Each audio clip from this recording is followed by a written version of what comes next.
I've been in the produce industry for more than 35 years.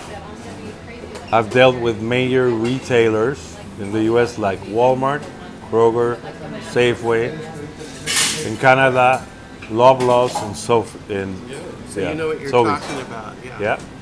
Most of the owners in the produce industry, especially the berry growers, are now Mexican owners. Mexican descent because they're Americans. They've been here for 30 years. Okay. And Are we talking in Mexico or U.S. or? U.S. Okay, gotcha. And how is it the Mexicans are taking over? About 2002 or so, the U.S. crop got hit with a major freeze. They couldn't produce avocados for the whole market in the U.S. So they started opening the avocado market for Mexico. They knew Mexico had a lot of avocados, but not really. They didn't know what Mexico had. So they asked them to please supply the avocados, a year's worth of avocados of their production, and they did it in about a month.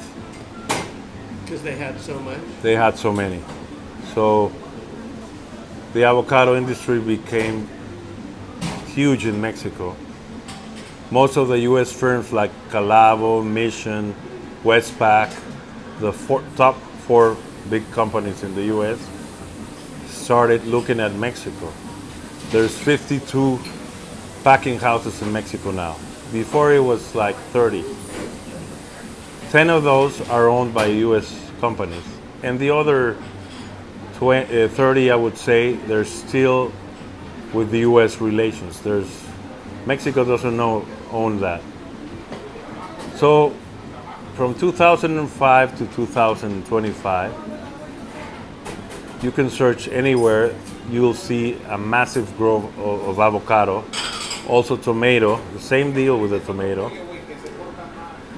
And so, what's the Mexican mafia connection or cartel? Okay, the cartels have always been there in Uruapan, Mexico. There's a volcano, Michoacan. Most of the owners there, they're controlled by the mafia.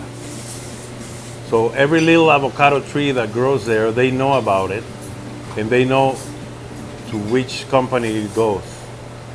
So they know that they have to give them a certain percentage for each small tree. Now they also know a lot of information about prices, exports. They have it all, and they know exactly which company exports what, how many. So they ask for money. They control it. Now, what happened was that it became good for the U.S. because the industry grew. It's a healthy fruit. Everybody was taking it, and avocado became a sensation because of the Hass avocado in Mexico. The variety is Hass. A Mexican scientific guy came with that. Then Walmart got fed up, and he said, because why? The Mexicans will stop picking, so there was still the demand for avocado, so the price of the case... Why did the Mexicans stop picking? Because they wanted the price to go up, purposely. Did the company have them stop picking?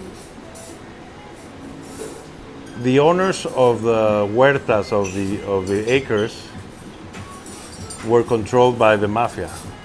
So they stopped picking. Many years, when they saw that the U.S. really needed a lot of avocado, they would stop picking the avocado. And that created from a 30-pound box to be a $25 to, I even heard $100. So maybe 60 double. So what the retailers in the U.S. got fed up, especially Walmart, and they said, okay, let's look at avocados from Peru, from Chile. Chile had good avocados at the time. They started importing avocados from Peru and Chile. The market, they rejected many of the loads because the market wasn't ready for those avocados. They tasted different from the Mexican avocados. The Mexican avocados are have more grease, natural grease, and they're more creamy than the others. But after a while, the U.S. market started adopting the Chilean and Peru avocados. So the Mexicans saw that, and they had to stop the war in that sense with the U.S. of not pitting avocados. And then now you have Colombia, Dominican Republic, and others doing avocados. So the industry has grown tremendously. And now, last year, the avocado industry in the U.S. finally is growing more. Why do you think that? Because the crop is doing better, a lot better now. So that's the story of the avocado that I know. Okay. That's a good story. And what do you do for a living? I sell all the packaging for most of the commodities in the produce industry. Not only avocados, but there's about 150 different commodities, peppers, fruits, vegetables. So I've been in the packaging for a lot of time. And what do you think is going to happen in the future? The strong will survive.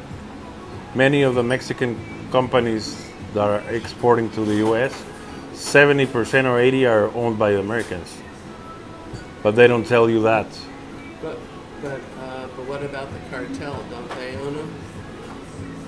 Yes, but they do the same as the others.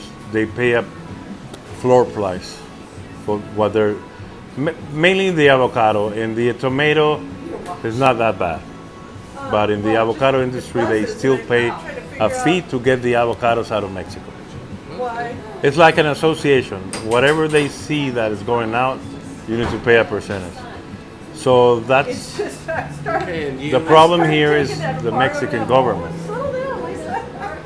because they're letting do that, no, for all the mafiosos, let's say, no. And why does the Mexican government allow it? Because many of the politicians are with it. They concur with the mafiosos. You see it now with Trump. He's attacking all the narcos and everywhere in Latin America. And many of the politicians are sadly with them.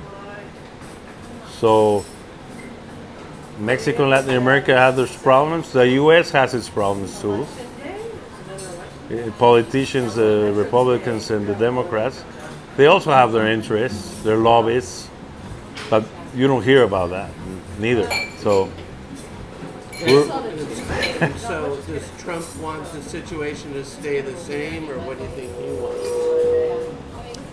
I think he really wants a change because, oh wait, he really wants change because he's not a politician, he's a businessman. And he knows what's hurting the U.S. So, on my part, I've been in agriculture, he's taking off regulations, he's letting the growers grow.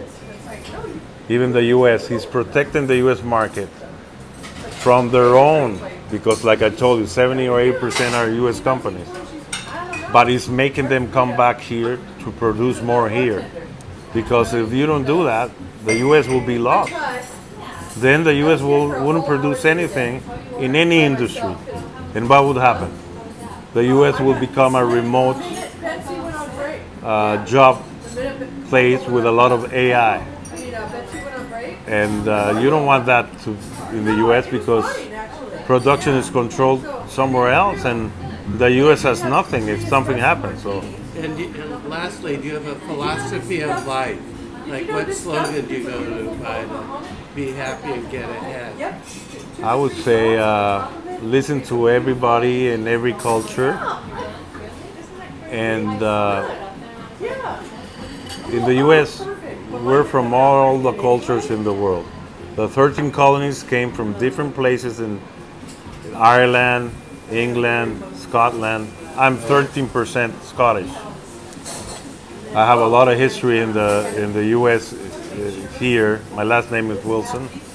My grandfather was right hand of MacArthur in the Second World War, but I was born in Mexico. Why? Because my dad, the third wife, was in Mexico. So there's a lot of colonies all over the world from Americans, and